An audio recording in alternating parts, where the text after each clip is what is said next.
அஸ்ஸலாமு அலைக்கும் வரஹ்மத்துல்லாஹி வரகாத்துஹு. அன்புள்ள சகோதரர்களை, இந்த மார்க்க கேள்வி பதில் தளத்தில் சகோதரர் ஆசிக் ஏர்வாடியிலிருந்து நல்ல ஒரு கேள்வி கேட்குறாங்க. என்ன கேட்குறாங்கண்டா, இப்போ விளையாட்டு போட்டிகள் நடத்தக்கூடிய நேரத்தில் பல அணிகள் பல ஊர்களைச் சேர்ந்த பல அணிகள் கலந்து கொள்ளுது. அதுக்கு மூன்றாவதாக ஒருவர் பிரைஸ் கொடுக்குறாரு. இது பிரைஸ் ஓகே. ஆனால் கலந்து கொள்ளக்கூடிய அணிகள் இந்த என்ட்ரன்ஸ் ஃபீஸ்ன்னு கொடுக்குறாங்களே, நுழைவு கட்டணம்னு கொடுக்குறாங்களே, இது சூதாட்டத்தில் வருமா? இது சூதாட்டம் மாதிரித்தானே தெரியுது அப்படிங்கிற ஒரு கேள்வியே கேட்குறாங்க.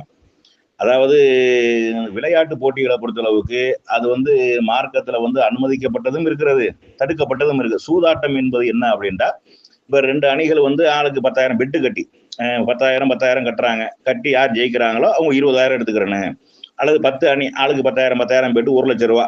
இதுல 5 அணிகளா பிரிச்சு அதுல விளையாண்டு ஜெயிச்சு அப்படி வச்சுக்கிறீங்களேன். இந்த மாதிரி நடக்கக்கூடியது இது சூதாட்டம். அதுபோக குதிரை ரேஸ், இந்த மாதிரி எல்லாம் சூதாட்டங்கள் நமக்கு தெரியும். ஆனா இந்த ஒரு குறிப்பிட்ட ஒரு வகை சாரார் அவங்க மொத்தமாக எல்லாத்தையும் அழைத்து, எல்லா ஊர்களையும் எல்லா டீம்களையும் அழைத்து டோர்னமெண்ட் அந்த மாதிரி நடத்துறாங்களே, volleyball tournament, football tournament, cricket tournament நடத்துறாங்களா இல்லையா? அப்ப மூன்றாவது அந்த ஊரை சார்ந்தவர்கள்ட்ட வசூல் பண்ணி என்ன செய்வாங்க, பிரைஸ் வாங்குவாங்க. அல்லது தனிநபர்கள் பிரைஸை கொடுப்பாங்க, அல்லது ஒரு கமிட்டியா ஃபார்ம் பண்ணி அவங்களும் என்ன செய்வாங்க, அந்த பிரைஸுகளை கொடுப்பாங்க. அப்படி ஊர்களில் இருக்கிறாங்க. இப்ப இந்த என்ட்ரன்ஸ் ஃபீஸாக கட்டக்கூடிய விஷயம் அது சூதாட்டத்துல வருமா அப்படின்னா வராது. இந்த என்ட்ரன்ஸ் ஃபீஸை பொறுத்தளவுக்கு இப்ப ஒரு ஊர்ல ஒரு போட்டி நடத்துறாங்க. ஒரு 10 ஊர்ல இருந்து வர்றதாக சொல்லிடுவாங்க. சொன்னாங்கன்னா இவங்க அந்த 10 ஊர்ல வர்றதாக சொன்னவர்களை நம்பி என்ன செஞ்சிருவாங்கன்னா, அவங்க டீமை பிரிச்சு போட்டு விட்டுருவாங்க. போட்டா இவங்க வரமாட்டாங்க. அப்படி நிறைய ஊர்களில் நடந்ததுக்கு அப்புறம் தான் என்ன செய்யறாங்கன்னா, நுழைவு கட்டணம்னு ஒரு கட்டணத்தை கட்டிட்டேன்னா வந்துருவாங்க.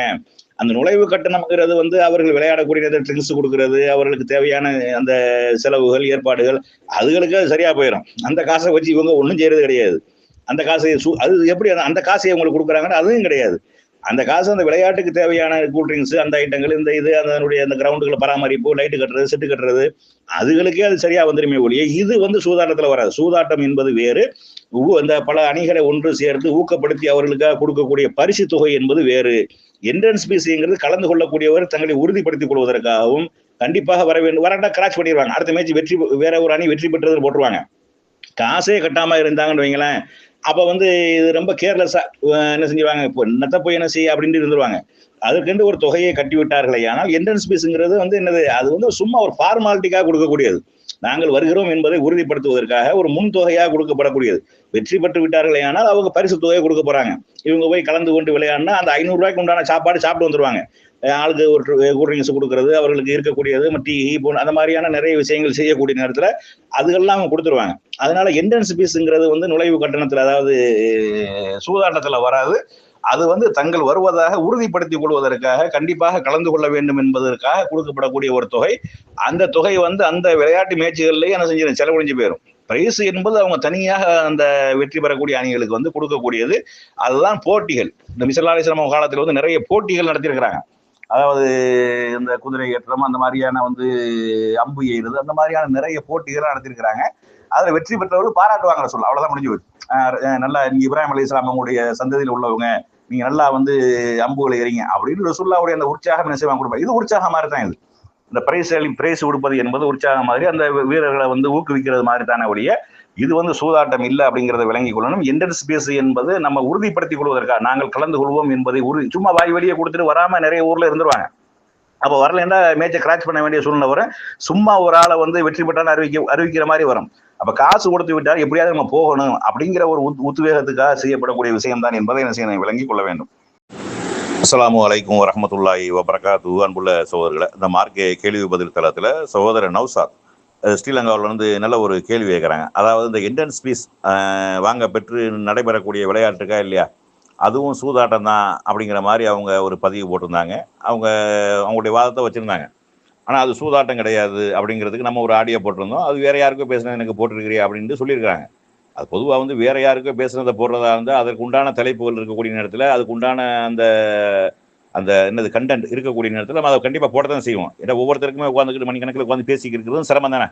அந்த அடிப்படையில் அதுக்கு உண்டான விஷயமாக இருந்தால் அதை போட்டு விட்டுருவோம். ஆனால் இதில் முக்கியமாக இன்னொரு விளங்கிக் கொள்ளக்கூடிய விஷயம் என்னென்னா, உங்களுடைய வாதத்திலிருந்து பேசுவோமே, அதாவது இந்த ஆர்கனைஸ் பண்ணுறாங்களா இல்லையா, இப்போ ஒரு 10 டீமு அவங்க நீங்கள் ஸ்ரீலங்கா காசு சொல்லி 5000, எங்கள் நாட்டில் 1000, 500, 1000 கூட ஜாஸ்தி, 500 தான் என்ட்ரன்ஸ் ஃபீஸ் வாங்குவாங்க. இப்போ உங்கள் காசுக்கு வந்து இப்போ 3 மடங்கு அதிகமாக 5000 ரூபா அப்படிங்கிறது பெரிய காசாக இருக்கிற மாதிரி தெரியுது. இப்போ 10 பேர் 50,000 ரூபா. ஆனால் அந்த ஆர்கனைஸ் பண்ணி நடத்துகிறாங்க பாருங்க, அவங்க தான் என்ட்ரன்ஸ் ஃபீஸ் வாங்குவாங்க. என்ட்ரன்ஸ் ஃபீஸ் வாங்கி அவர்களுக்கு ப்ரைஸ் கொடுப்பாங்க. இப்போ 10 பேர் 50,000 ரூபா வந்து 50,000 ரூபா ப்ரைஸ் கொடுக்க மாட்டாங்க, 30,000 ப்ரைஸ் கொடுப்பான்னு வைங்க. அப்போ 20,000 ரூபா அவங்க தான் எடுத்துக்கிறாங்க. ரெண்டாவது ஆர்கனைஸ் பண்ணக்கூடியவர்கள் வந்து வெளியே ஸ்பான்சர் வாங்குறாங்கன்னு வேற சொல்லி, ஸ்பான்சர் வாங்கினா அவங்க நடத்தக்கூடிய மைதானம் ஸ்டேடியம் இருக்கா இல்லையா, அது சமயத்தில் வாடகைக்கு பிடிப்பாங்க. அம்பேரா நிறுத்தக்கூடியவர்களுக்கு சம்பளம் கொடுப்பாங்க.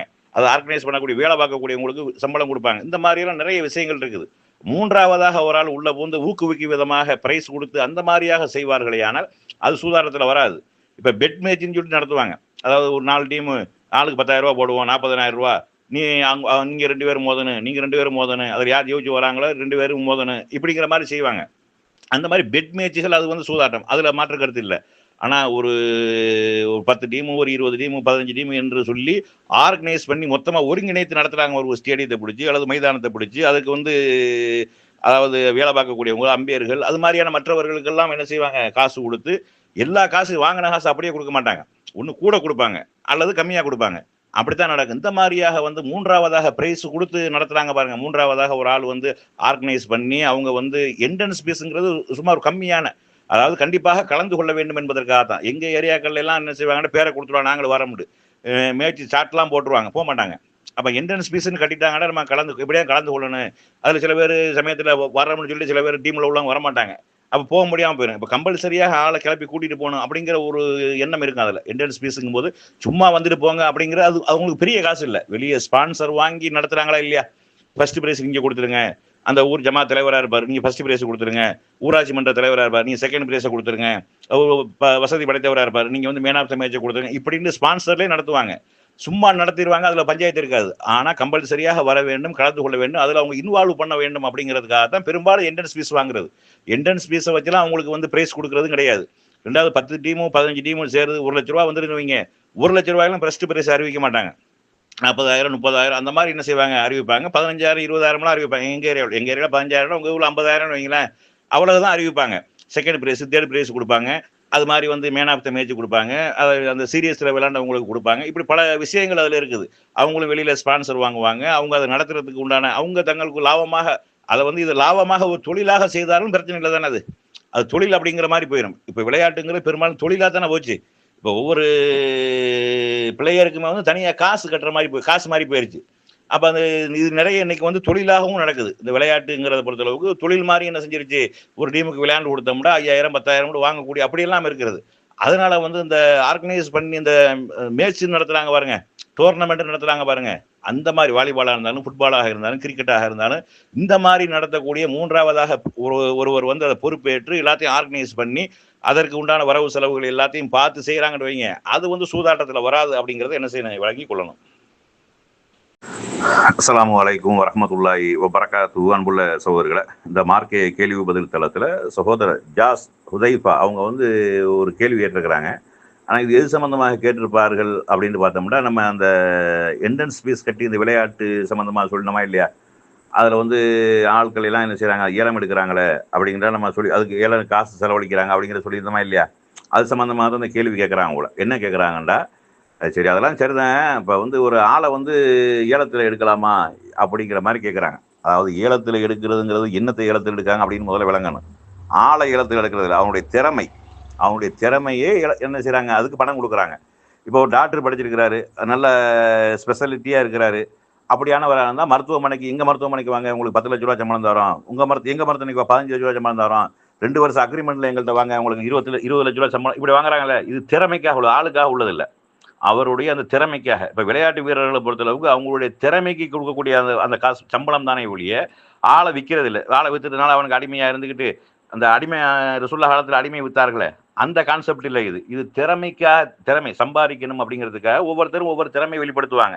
இப்போ சயின்டிஸ்டாக இருப்பாங்க, டாக்டராக இருப்பாங்க, இன்ஜினியராக இருப்பாங்க, ஒவ்வொருத்தருக்கும் ஒரு திறமை இருக்குது. அவர் திறமையை பார்த்து ஒவ்வொரு கம்பெனிகளும் என்ன செய்யும், அவர்களை கூப்பிடு, திறமையை பார்த்து இருக்கும், எங்கள் கம்பெனிக்கு வாங்க, உங்களுக்கு 10 லட்ச ரூபா வரும், 10 வருஷம் அக்ரிமெண்ட்டில் வாங்க, உங்களுக்கு 25 லட்ச ரூபா ரொக்கமாக தந்துடுறோம், ரெடி கேஷாக தந்துடுறோம், 10 வருஷம் எங்களுக்கு வேலை செய்யுங்க அப்படியெல்லாம் என்ன செய்வாங்க, பேசுவாங்க. இது ஆளை விலை பேசுறது இல்லை, அவருடைய திறமையை விலை பேசுறது. ஒவ்வொருத்தருக்கும் ஒவ்வொரு திறமை இருக்கு. விளையாட்டு வீரர்களை பொறுத்தளவுக்கு அவங்க ஒவ்வொருத்தருடைய விளையாட்டு வீரருடைய அவருடைய திறமைக்கு ஏற்ப என்ன செய்யப்படுவாங்க. இப்போ எங்க அணியில வந்து நீங்க விளையாடுங்க, உங்களுக்கு வந்து 2000 சம்பளம் தரோம், 2000 தரோம், இது சம்பளம். அவர் நம்ம அணியில விளையாடுவதற்கு அவர் கொடுக்கப்படக்கூடிய சம்பளம் எப்படி டாக்டருக்கு வந்து சம்பளம் கொடுக்குறாங்களோ, ஒரு இன்ஜினியருக்கு சம்பளம் கொடுக்குறாங்களோ, ஒரு ஐடி ஊழியருக்கு சம்பளம் கொடுக்குறாங்களோ, அது மாதிரி இங்க எங்க டீம்ல வந்து ஒரு டோர்னமெண்ட் விளையாட முடிச்சுட்டாங்க, ஜெயிக்கிறீங்களோ தோக்குறீங்களோ உங்களுக்கு நாங்கள் 10,000 20,000 தந்துடுறோம் அப்படின்னு சொல்றாங்களா இல்லையா? இது அவருடைய அந்த திறமைக்கு கிடைக்கக்கூடிய சம்பளம் தானே ஒழிய இது வந்து அடிமையாக விலை பேசக்கூடிய அந்த விலை பேசுதல் இல்லை அப்படிங்கிறத என்ன செய்யணும், விளங்கி கொள்ளணும்.